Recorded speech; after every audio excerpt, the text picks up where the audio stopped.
lermos dos versículos 3 ao versículo 8. Primeira carta de Paulo aos Coríntios, 15, 3 a 8.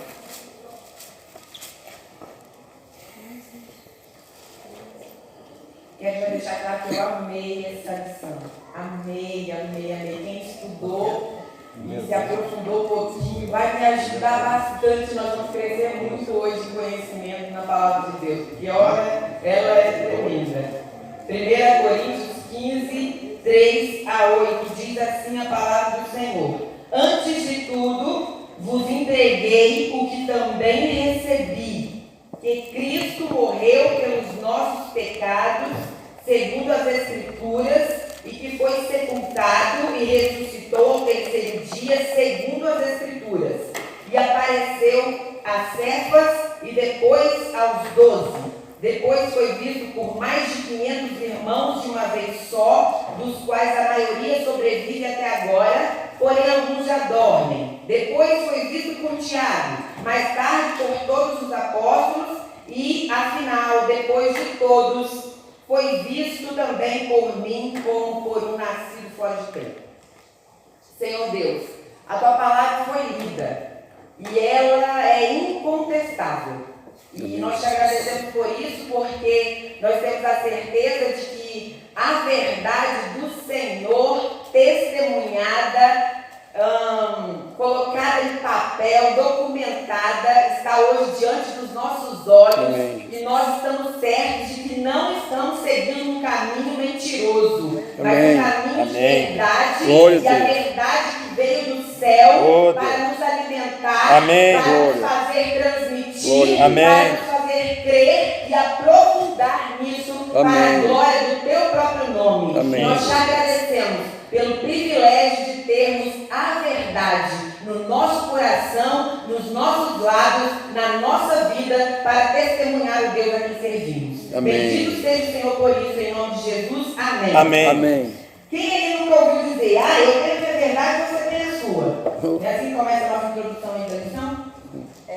Eu te falei isso. Eu te falei, Jesus, eu tenho que ficar aqui. Não está sendo hoje. Não. Glória a Deus. Eu tenho a minha verdade, você tem a sua. Né? Cada um quer defender o seu ponto de vista, certo? Mas há verdades incontestáveis. Aliás, a verdade é imutável. Certo? A verdade é imutável. Então não existe esse negócio de a minha verdade, a sua verdade. Eu trouxe até um exemplo aqui para a gente começar seguindo nesse raciocínio. O que vocês acham? O que vocês acham que tem aqui dentro? É porque você me ajudou a cortar. O que vocês acham que tem aqui dentro? Alguma coisa cortada. Errou. Mas é a verdade dele. A minha verdade é que eu perfume dentro. A sua verdade é que eu perfume aqui dentro. Mas alguém se arrisca?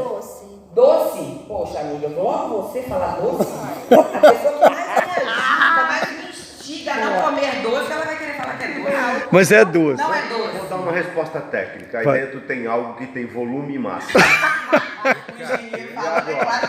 Fala que eu errei. Fala que a verdade dele. Então tá.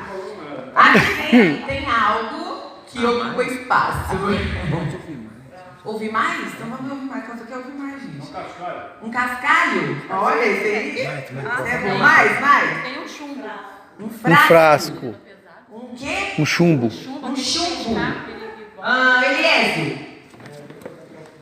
Vai dar palpite não. Vai, Bruno. O que você acha que tem dentro da sacola?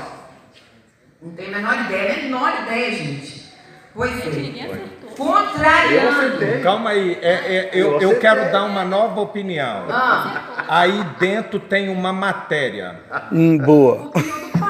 Não, lógico que não. Você falou que tem matéria. Massa e volume. Não, mas eu falei matéria. Olha lá. Minha amiga é muito fit, Uma doceira. Eu não acredito que eu tinha doce, tem fruta. Uma fruta. Isso aqui é o quê? Laranja. É o quê? Laranja? Eu quero unanimidade. Laranja. É verdade. Uma fruta. Laranja. É uma fruta e é uma laranja. É verdade que isso daqui é uma laranja? Verdade. Sim. Ok.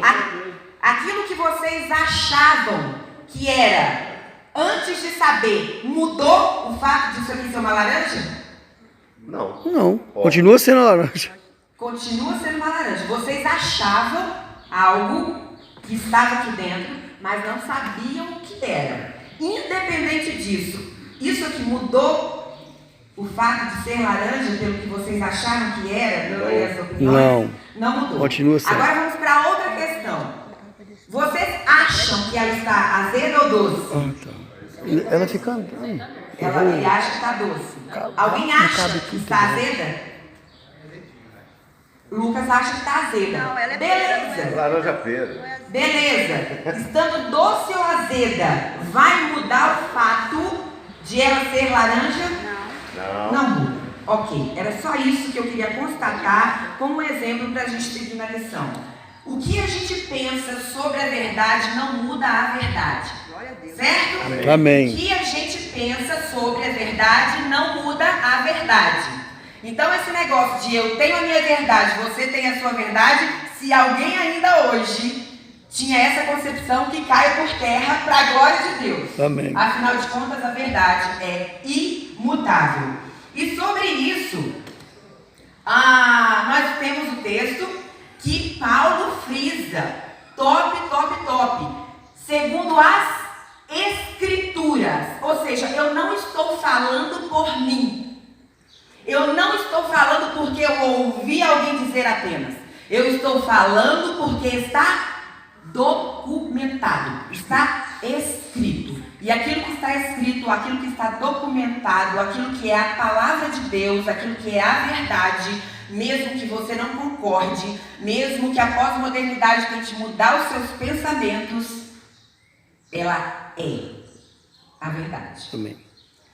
Eu coloquei alguns textos para alguns papeizinhos aí, fui distribuindo, porque a gente não sabe, né, quem teve o privilégio de estudar a lição. Então eu faço questão de que nós, ao longo do estudo, a gente leia os textos que foram mencionados aqui no início. Então o primeiro aí está em 2 Timóteo, segunda carta de Paulo a Timóteo, no capítulo 3, de 1 a 9. A quem eu dei, por favor, lê para mim, para nós. Sabe, porém, isto: nos últimos dias sobrevirão tempos difíceis, pois os homens serão egoístas, avarentos, jactanciosos, arrogantes, blasfemadores, desobedientes aos pais, ingratos, irreverentes, desafeiçoados, implacáveis, caluniadores, sem domínio de si, cruéis, inimigos do bem, traidores, atrevidos, enfatuados, mais amigos dos prazeres que amigo de Deus, tendo forma de piedade, negando-lhe, entretanto, o poder. Foge também destes, pois entre estes se encontram os que penetram sorrateiramente nas casas e conseguem cativar mulherinhas sobrecarregadas de pecados, conduzidas de várias paixões, que aprendem sempre e jamais podem chegar ao conhecimento da verdade. E do modo porque Janes e Jambres resistiram a Moisés, também esses resistem à verdade. São homens de todo corrompidos na mente, réprobos quanto à fé. Eles, todavia, não irão avante, porque a sua insensatez será a todos evidente, como também aconteceu com a daqueles. Ok. Esse texto Paulo escreveu a Timóteo. Timóteo, né, jovem, aí eu vou puxar a sardinha agora para a minha classe, tá bom? Bruno, quem é mais daqui dos jovens? Rebeca, Edson, Bruno... E eu. Tá. Ok, para todo mundo. Geralmente, nós, jovens, quando jovens, vamos falar assim, antes do casamento, a gente tem aquele desejo de firmar naquilo que nós cremos, porque queremos fazer, certo? Então, nós muitas vezes, eu estou falando nós porque eu já pensei e já fiz isso. É a minha verdade, como eu citei antes, é a minha verdade, eu creio nisso, eu vou fazer e não quero. Resistindo o quê? Resistindo à verdade que não muda. Está na palavra de Deus. Mas nós jovens, quando queremos algo, e nós não queremos ouvir os mais velhos, nós vamos resistindo à verdade para defender aquilo que nós queremos falar ou fazer, independente das consequências. Nós não pensamos nas consequências. E aí vem, vamos citar o fumo, né? O cigarro, seja ele o tradicional ou das outras drogas ilícitas, como a maconha, e por aí vai, né? O consumo da cocaína, que é por inalação, por aí vai.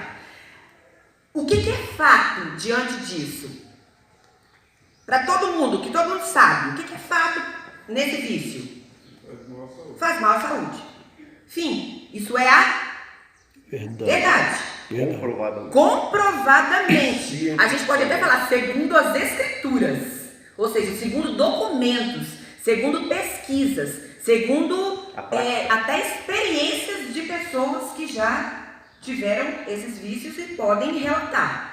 Então, é comprovado, é verdade que o fumo, que o consumo de drogas ilícitas faz mal à saúde. Porém, o jovem, o imaturo, vamos dizer jovem no sentido de imaturo, porque a gente sabe muito bem que tem muitos adultos, né, que também infelizmente fazem uso disso. Eles querem defender a sua verdade para o consumo. Verdade. Certo? Isso muda a verdade? Não. Não muda a verdade. Mais um exemplo aí do nosso dia a dia, né? Uma verdade objetiva que nós temos aí de que não se muda a verdade. Você pode achar que a sua verdade é verdadeira, mas ela não é. A sua verdade, se não estiver pautada na palavra de Deus e nas experiências, nos documentos, ela não passa de opinião. Verdade é diferente de opinião. Tem aí um diálogo top aí na nossa lição. Eu não sei se vocês estão todos com a revista. Eu quero ler para vocês como que isso é colocado para nós de uma forma interessante. Dentro do ambiente universitário, houve uma discussão. Na Grécia Antiga, um filósofo chamado Protágoras concluiu que a verdade é relativa. Aquilo que a gente estava falando no início. O diálogo abaixo é uma paráfrase, do diálogo elaborado por Platão. Nesse caso, a verdade é objetiva, isso é, não depende da preferência ou do desejo humano. Ou seja, os nossos sentimentos não podem alterar a verdade, que foi o que a gente ilustrou aqui. Sócrates diz assim: então você crê que a opinião de cada homem é tão boa como a de qualquer outra pessoa? Protágoras: sim, isso é correto.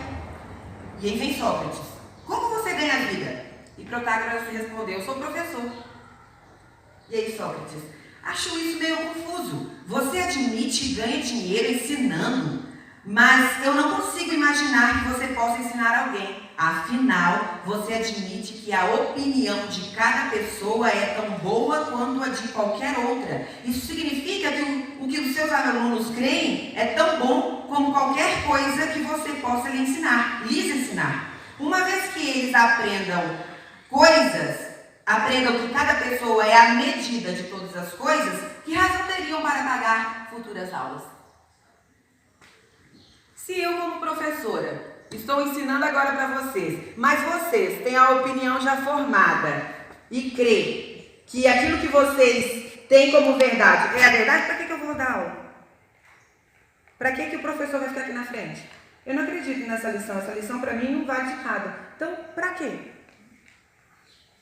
Certo? Era isso que ele estava querendo dizer. Se você ganha vida como professor, prega verdades e acha que as pessoas que estão te ouvindo também têm as suas verdades, a sua aula é inútil.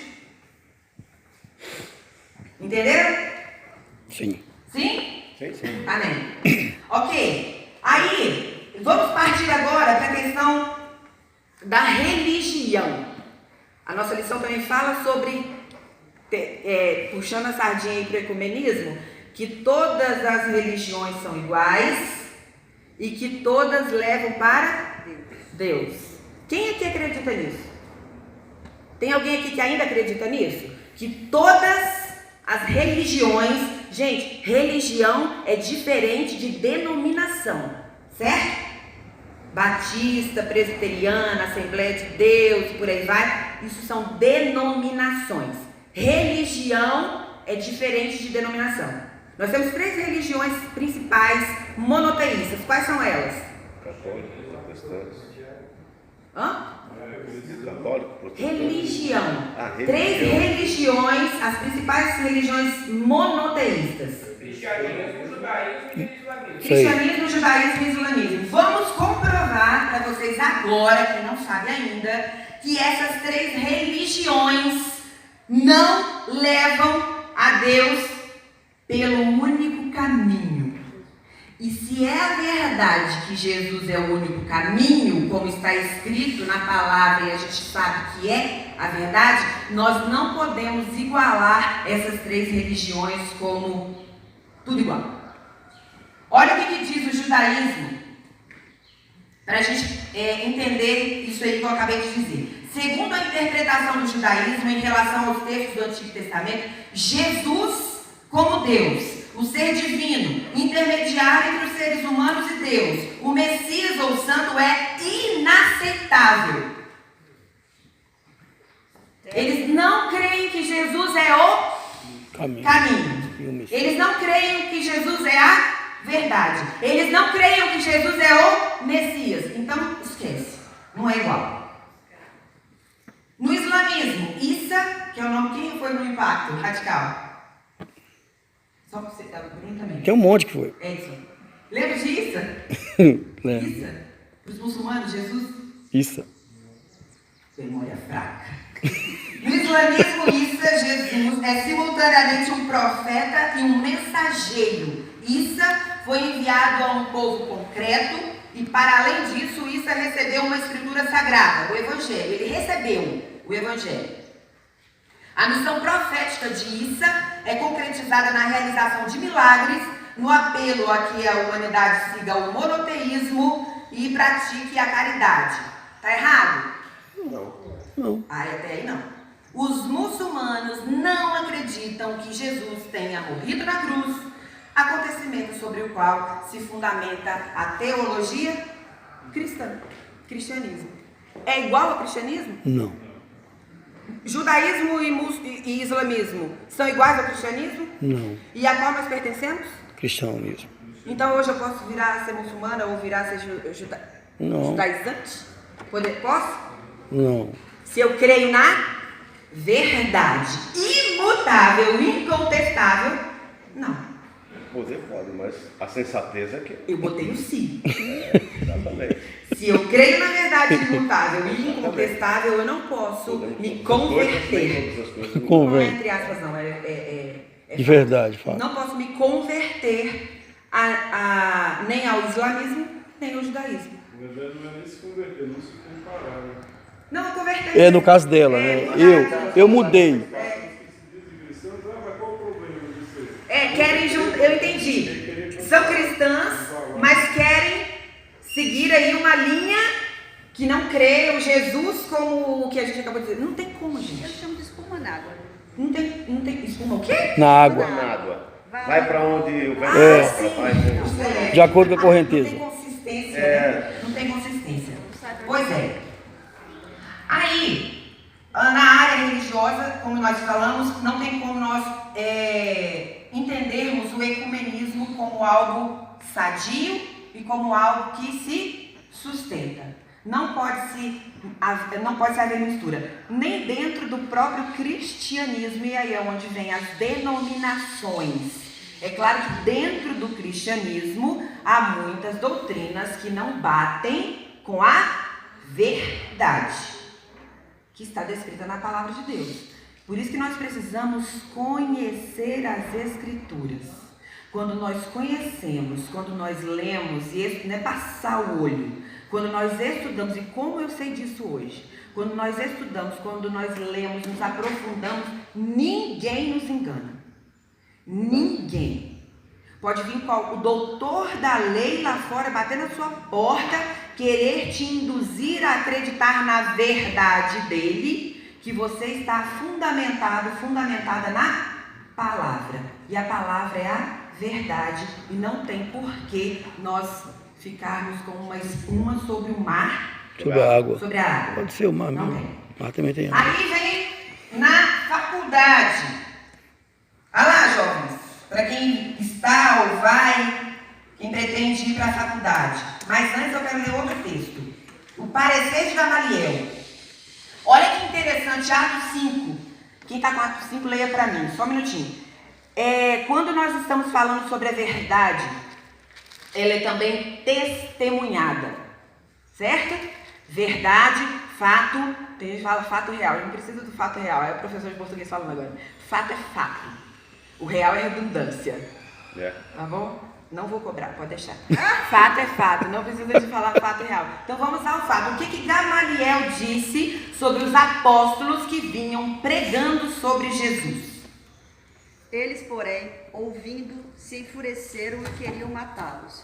Mas, levantando-se no sinédrio um fariseu chamado Gamaliel, mestre da lei, atacado por todo o povo, mandou retirar os homens por um pouco, e lhes disse: Israelitas, atentai bem no que ides fazer a estes homens, porque antes destes dias se levantou Teudas, insinuando ser ele alguma coisa, ao qual se agregaram cerca de 400 homens. Mas ele foi morto, e todos quantos lhe prestavam obediência se dispersaram e deram em nada. Depois desse, levantou-se Judas, o galileu, nos dias do recenseamento, e levou muitos consigo. Também este pereceu, e todos quantos lhe obedeciam foram dispersos. Agora vos digo, dai de mão a estes homens, deixai-os, porque se este conselho ou esta obra vem de homens, perecerá. Mas se é de Deus, não podereis destruí-los, para que não sejais, porventura, achados lutando contra Deus. E concordaram com ele. Chamando os apóstolos, açoitaram-nos e, ordenando-lhes que não falassem em nome de Jesus, os soltaram. E eles se retiraram do sinédrio, regozijando-se por terem sido considerados dignos de sofrer afrontas por esse nome. E todos os dias, no templo e de casa em casa, não cessavam de ensinar e de pregar Jesus, o Cristo. Por quê? Por que eles não se calaram diante das surras? Porque eles estavam convictos.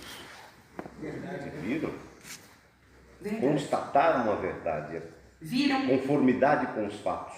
Estavam presentes diante de tudo que eles estavam sendo acusados de serem mentirosos em relação àquilo. Eles estavam... Será que nós temos essa certeza a ponto de, se for necessário, ir para a fogueira por causa dela? Faz aí essa reflexão.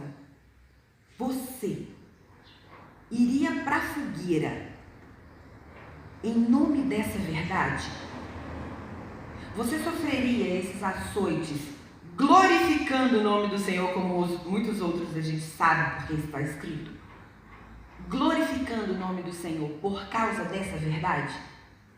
Ou você só prega essa verdade porque vem à igreja e seu pai te ensinou desde pequeno, e seu professor de escola bíblica também te ensinou, então aquilo ali foi ficando na sua mente e quase que você repete como um papagaio? Essa verdade descrita na palavra de Deus é verdade também na sua vida, no seu coração? Por ela você mata não, gente, mas você morre. Matar só os muçulmanos. Faço tudo, dá pra fazer os dois. Não tem problema. Com a personalidade que eu tenho, eu também digo que sim. Em nome de Jesus, vai acreditar. Morre. Morre, não mata. Você teria fé suficiente para morrer por essa verdade? Eu acho que aí não é uma pergunta onde você pega um instante da sua vida e você tira dela sim ou não. Não. É um processo. É um processo. Acho que se eu viver isso constantemente, Isso aí. de conformidade com os fatos, durante todo um tempo suficiente para que essa certeza ela seja enraizada e não só superficial. Então a resposta, acho que ela não pode ser dada num instante. Ela é resultado de um processo de aprendizagem e de acompanhamento de tudo isso. Então vou até mudar a pergunta. Por causa de tudo que você já viveu, diante de tudo que você já viveu, ouviu e viu, e já experimentou, que você pode testemunhar, essa verdade te levaria tranquilamente para uma fogueira, louvando e bendizendo o nome do Senhor? O louvando eu não sei, mas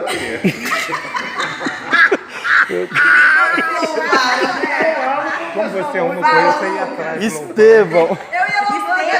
ela ia louvando atrás. Louvando. Eu acho o louvor tirador. Tira. Tirador. É fato. Fala, Lucas. Tira. Eu acho um exemplo bíblico, né, muito legal a respeito disso é Pedro, né, porque ele tinha falado que ele morria. Exatamente. Aí o corpo do Senhor. Mas só que ele escorregou. E queria matar. Mas aí onde eu quero chegar? Aonde eu quero chegar? Na hora que é no meu, a coisa muda. E vai muito de encontro com aquilo que o Paulo falou. Mas depois ele teve uma experiência verdadeira. Né? Aí, no final da vida dele, ele morreu. Exatamente. Deixa eu só fazer um parênteses na observação dele, me permita, que é muito importante. Antes, enquanto isso acontecia, depois Jesus falou para ele: Pedro, quando se converter, você faria tal coisa. Então, na verdade, eu acompanhava, estava junto, mas eu ainda não tinha vivido o experiente, né, a conversão genuína. E Jesus sabia, porque falou a ele: quando se converter, descuidará das minhas ovelhas. Né? E mesmo ele vendo, Viveu tudo aquilo. mesmo ele vendo, ele sendo testemunha. Exatamente. Gente, é por isso que eu falo, Mísia, quando chegar lá, eu quero ter um papo sério com Pedro. Eu quero, porque a gente é igual essa questão. Gente, eu fui ensinada, eu vi tanta coisa. Eu presenciei tanto, eu tive tantas experiências com Deus, mas na minha juventude eu saí, eu não era convertida. E hoje eu tenho tanta tristeza em relação a isso. Mas é um fato, né? Mas hoje eu posso pregar com veracidade que aquilo que eu vivi e que eu joguei fora como filho pródigo, que eu desperdicei, Deus teve a misericórdia da minha vida e me resgatou para eu viver hoje muito mais. Tamo junto. Muito mais. Isso é maravilhoso. Isso nos dá ainda mais consistência, mais ardor para pregar sobre a verdade. E eu gosto muito de falar sobre a verdade, porque eu era uma pessoa extremamente mentirosa. Para conquistar as coisas que eu queria, eu usava da mentira, do teatro. Eu ainda sou boa no teatro. Mas hoje não pra... Com mentira? Não com intuito ruim. Com mentira ou sem mentira? Não com intuito ruim. Então assim, hoje eu amo pregar sobre a verdade, falar a verdade, chegar, olhar olho no olho. Eu preciso falar isso com você pro seu próprio bem. Isso é maravilhoso. Por quê? Porque aquelas pessoas que testemunham, que vivem a verdade, elas têm autoridade. Amém. Autoridade depois da conversão. Sem a conversão, o diabo monta. Né? Quando é só da boca para fora, ele, esse aí eu não conheço não, eu conheço o Paulo, tá outro, mas vocês não conhecem não. Por quê? Porque vocês é só da boca para fora. Pau nele. Bateu mesmo. Então nós precisamos viver a verdade. Sabe quem é que testemunha muito sobre as nossas vidas? Se nós estamos sendo verdadeiros ou não? O mundo mesmo. Quem? O mundo. Também. Não, mas pessoas que podem nos... O mundo. Vizinho. Filho. Filho terrível. Filho. Se você vacilar com o filho, já era. Olha, meu pai está fazendo aquilo, mas lá em casa ele faz de outro jeito. Perdeu confiança. O filho que não tem a confiança no pai, porque ele faz uma coisa na frente de um e faz outra quando está em um culto, você pode esquecer que ele não vai ter confiança em você. Aí eu quero ir para... Olha a importância. Aí agora vamos para os dois lados. A importância de nós pais que temos filhos na faculdade. E vocês jovens que se estão ou ainda vão, prestem atenção, fiquem atentos, porque se vocês não forem firmes na verdade, vocês podem ser influenciados para as verdades da pós-modernidade. Olha o que diz a lição aqui. As verdades subjetivas. Exatamente. Taraná. Embora filósofos e teólogos, aprisionados em suas torres de marfim, Rejeitem a existência das verdades objetivas, muitas delas fazem parte da vida diária. Por exemplo, qual é o seu nome? Cada um tem seu nome aí, né? Tem. Que dia você nasceu? Eu acho que tem. Isso muda? Quanto custa a passagem de ônibus da sua cidade? Isso são verdades objetivas. A própria declaração, não há verdade absoluta, essa declaração, não há verdade absoluta, só faz sentido se for lida como uma verdade, só faz sentido se for lida como uma verdade absoluta e desse modo é autorrefutável. Portanto, o pós-modernismo, com a sua relativização da verdade, é ilógico e contraditório, porém muito perigoso. O pós-modernismo tem sabotado, prestem atenção, pais e jovens, o pós-modernismo tem sabotado a fé de muitos estudantes de nível superior e apresentado novos desafios para as pessoas interessadas em evangelizá-los. O estudante não encontrará na faculdade professores que se dedicam a apresentar argumentos para confrontar a fé cristã, mas encontrará muitos professores que tentarão convencê-los que a sua religião, como todas as outras, é meramente uma construção social, portanto é relativa, subjetiva, estruturada em torno de opiniões falíveis e defeituosas, mantidas por conhecedores finitos, que olham para as coisas da maneira como olham porque eles mesmos pertencem a certo tipo de sociedade. E isso é dito de modo engraçado, escrito em jocoso, de modo descontraído, de uma forma que você, nem às vezes nem percebe. Você vai ali, sorrateiramente. É uma desconstrução. Uma desconstrução. Sorrateira. Ele não vai peitar você, gradativa. Ele não vai peitar você confrontando a sua fé para você tornar um inimigo dele. Não. Não. Muito pelo contrário, gente, o diabo é ardiloso, ele é sujo, ele é traiçoeiro e ele vai fazer com que você vá se envolvendo numa amizade com um professor, com um aluno, com um colega que tem uma opinião diferenciada para ir, dia após dia, tentando te convencer de que aquilo que você crê é muito relativo. Eu quero levantar uma questão aqui, eu pedi muita sabedoria ao Senhor, nós não vamos discutir sobre isso, nós vamos falar sobre a verdade que está descrita na palavra de Deus. Quantos aqui ouviram sobre, aliás, eu acho que ninguém ficou isento disso, né? Sobre a menina dos 10 anos de Linhares que abortou a criança, de quase 6 meses. Quem não ouviu sobre isso? Todos ouviram, ok. Diante desse fato, eu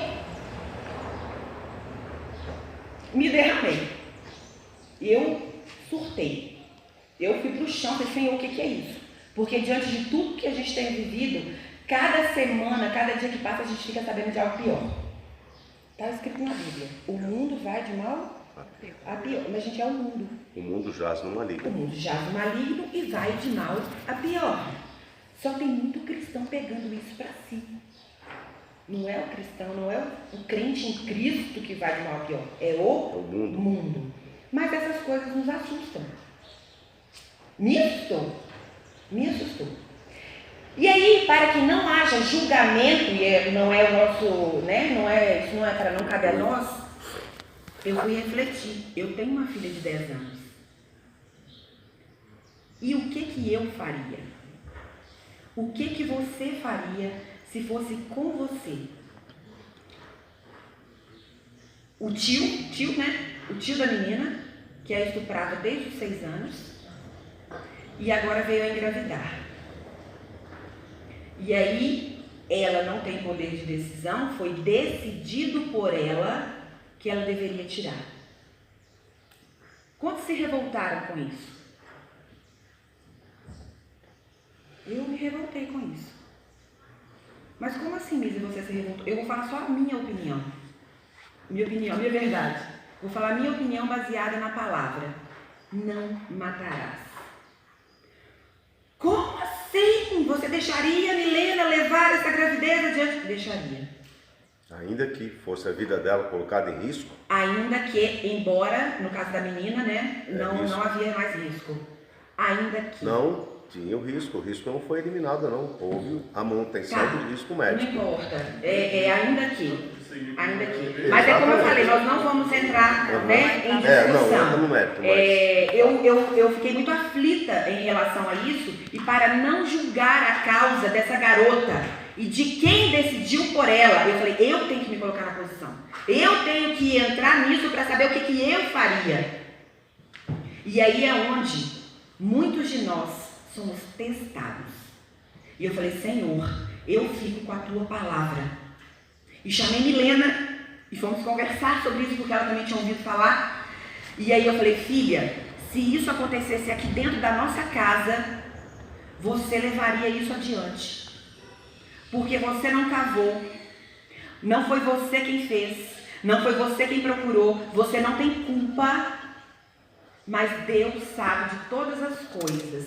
E é Ele quem coloca a vida e é Ele quem tira. Todos nós sabemos que Deus tem pré-determinado na sua agenda o nosso dia. Seja a morte por Covid, seja a morte por câncer, seja a morte por atropelamento, aquele dia é o seu dia. Seja por causa de uma gravidez. Então nós temos que ser convictos na palavra e ir até a morte para defender essa verdade. Por isso que eu falei que eu não quero saber a opinião de vocês. Eu só partilhei a minha, para que isso seja uma verdade na minha vida, de que eu defenda a verdade e faça vocês refletirem sobre até que ponto a verdade ela está sendo relativizada na sua vida, na minha vida. Não podemos.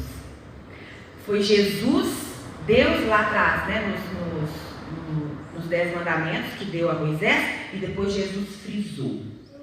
Está documentado. Não matarás.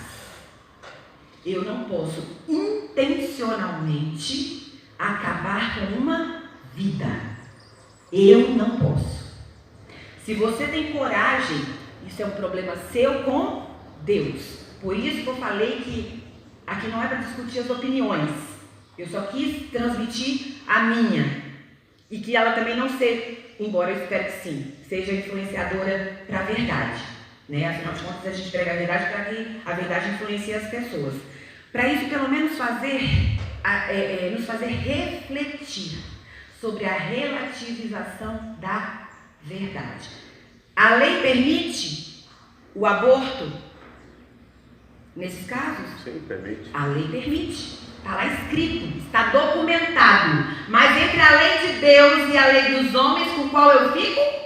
Ou isso é só da boca para fora? Ok? Entre a lei dos homens, o que a palavra diz? Importa obedecer? A Deus, que os homens. A Deus, que aos homens. Foi diante disso que eu firmei a minha posição. Porque eu fiquei, o que eu faria nessa situação? Foi difícil. Não foi fácil, não. A minha filha, eu matava aquele homem. Mãe, sangue quente, é a primeira reação, eu mato aquela pessoa. Mas e em relação à minha filha, o que eu faria? Eu fico com a verdade ou relativizo a verdade? Ou eu vou lá seguir a lei humana?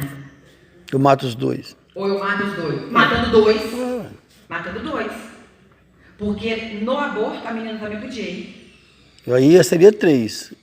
A vítima, Então, queridos... É que nesse fato aí, o risco de morte dela na geração da criança, eu li a respeito, acompanhei, era conclusivo, não tinha como.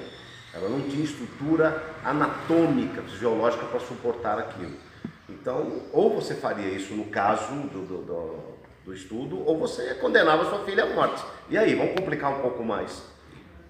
Mas foi só uma coisa, não é para ser escolhido. Entendeu? Mas, mas aí eu é que você está vendo seguinte, uma coisa só por um lado, não, tem um outro lado eu levo também. pro lado Mas também eu da entendo o que você soberania quer de dizer. Deus. Claro.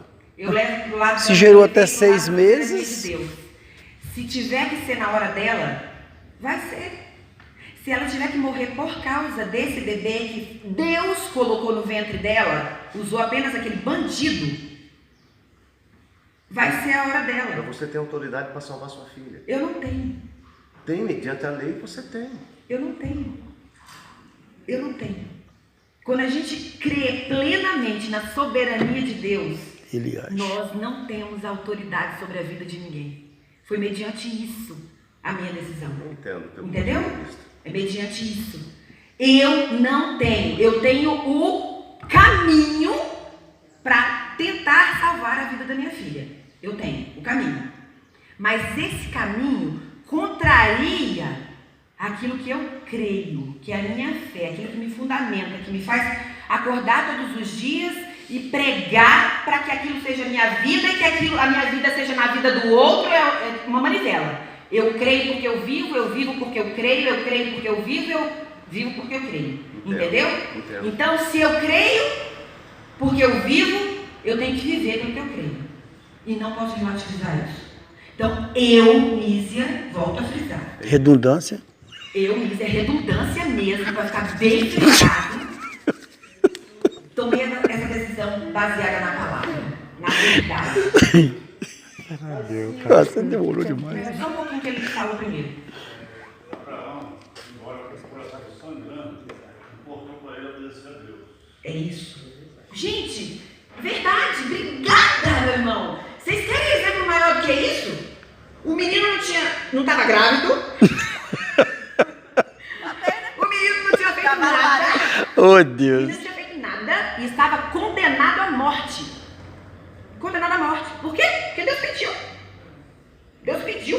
Ô, Abraão, dá seu filho aí, tá bom? Tá tudo seu. Obrigada. Ô, Jesus, esses 5 minutos matam qualquer professor. Condenado à morte. Por quê? Porque fez o quê? Pecou? Não, porque Deus quis. Entendeu? A soberania. O Deus quis. O Deus quis. E aí, o que Abraão fez? Prontamente, sim. Aí era prova de fé, se você for ver. Você pode trazer essa prova de fé também para o fato da menina. Pode. Se vale para A, tem que valer para B. Exatamente. Top. Então, É mal. 5 o menino minutos. não tinha feito nada, Deus pediu, dá-me teu filho, e aí lá no final o que aconteceu? A reviravolta. Não morreu coisa nenhuma, Aconteceu. colocou o cordeirinho lá para morrer, e ainda ele foi pai de muitas nações. Por isso que você tá aqui, ó. Por isso que eu tô aqui. E você também. Quem é que pediu a palavra? Você ia falar de Abraão. Tá na sintonia. Sintonia com o céu, coladinhos lá, fala. Mas a questão aí leva a uma outra situação. Mais 5, por favor. Peraí só um minutinho, eu tô sabendo que a pessoa passou 15. Tá bom, obrigada. Aí o que faz? Quando eu tenho compromisso com Deus e as minhas decisões são embasadas no que eu creio a respeito de Deus, eu vejo a situação de Abraão como que Deus vai dar o escape, que é o que a própria Bíblia fala. É isso aí. Quando eu Fé. tomo a minha decisão é a vontade de Deus, Prova da fé. pode, na minha lógica, igual você coloca aquela situação do ponto de vista dela. Eu sei que de alguma Deus pode não dar o escape, mas pode dar o escape. Então a minha decisão. E se ele der ou não? Se Deus fizer, ele é Deus. Se não fizer, ele é Deus. É verdade imutável. Se ele matar minha filha, ele é Deus. Se ele não matar, ele é Deus. Não muda. O que precisa mudar é aqui, ó. Aí a prova de fé. É aqui. É aqui dentro. Sabe por quê, gente? Pai nosso, seja feita a tua vontade, assim na terra como no céu. Gente, isso Calma tem que eu ia muito capar o crente cara falando aqui. da boca pra fora. Deixa a gente, pelo menos, capar o cara, vai. Concordo. Olha, a justiça é de Deus, não é Não, mas não tô nossa. matando o cara, eu só tô deixando ele nada. Tá matando, sim. Tá matando a fertilidade. Vai quê? Tá matando a fertilidade. Mas os meninos vão virar 50. Pede autorização à esposa. Ah, Tá sob domínio, tá sob domínio. Depois você manda lá no chat no SPAC, resolve tudo. é? Essa ótica desse ponto de vista aí, eu não tô querendo trazer sair do lado, não, porque no lugar, com certeza, eu ficaria do outro lado. Mas a gente precisaria de perdoar até o cara que fez isso. Com certeza. Mas eu perdoo, não capo ele. Eu tô perdoado, mas tá capado. Você não E deixa outra ele que eu pra falei, outra. lá na cadeia, Gente. lá na cadeia ele tem a oportunidade. Sim, não é só lá não. É difícil, gente, é difícil. Eu me coloco na situação daquela avó, da família envolvida nessa criança. É muito difícil. Mas lá na cadeia, Deus tem a oportunidade, se Ele quiser, de pegar aquele homem de jeito. De fazer com ele um grande pregador da palavra. Gente, quem foi Paulo? Não esse, o outro. Quem foi Paulo? Mas esse também não é Paulo. Quem foi Paulo, gente? Ela pega Mas pesado. na prática a gente mata. A gente mata. Jesus. A gente mata. Na prática a gente mata. Mas Na prática, a gente mata, a gente cava. Tem 2 textos aí, né? Que tá. Desejaria eu a morte do ímpio? Não. Antes que ele se converta, não. Pois E é. Deus tem prazer na morte do justo. Do ímpio, não. Exatamente, Então esse cara tem que manter alinhado para ele ter a experiência dele com Deus. Exatamente. Que é o Criador, mantenedor e que rege. Gente, é uma situação É extremamente... muito Né? complicado. É porque nós Porém, somos. Tal, mas É possível, né? O foco do nosso estudo hoje é a verdade. É. A verdade não é minha e não é sua. A verdade está fundamentada na palavra. Você tem a oportunidade e o privilégio de segui-la, mas também tem o direito de não segui-la. Se é com você e Deus. Eu quero seguir. E o máximo de pessoas que estiverem ao meu lado eu influencio hoje a seguir. Porque eu sei que tem resultado, mesmo quando tudo parece complicado, que parece mesmo, e vem dificuldade mesmo, e vem os açoites, como a Vanderlei leu no texto, e vai ter confronto, e o confronto te faz pregar a verdade. Se você estiver fundamentada na verdade, todo confronto, todas as pessoas que quiserem tentar fazer com que você se converta às ideias dela, vão ouvir a verdade. Você está disposto a pregar e viver a verdade para a glória de Deus? Eu quero. É o que eu quero e é o que eu desejo que cada um de vocês queira. Para a glória de Deus. Amém? Amém. Quem quer falar mais? Eu. Ih, peraí. Israel. Olha lá. Deixa eu...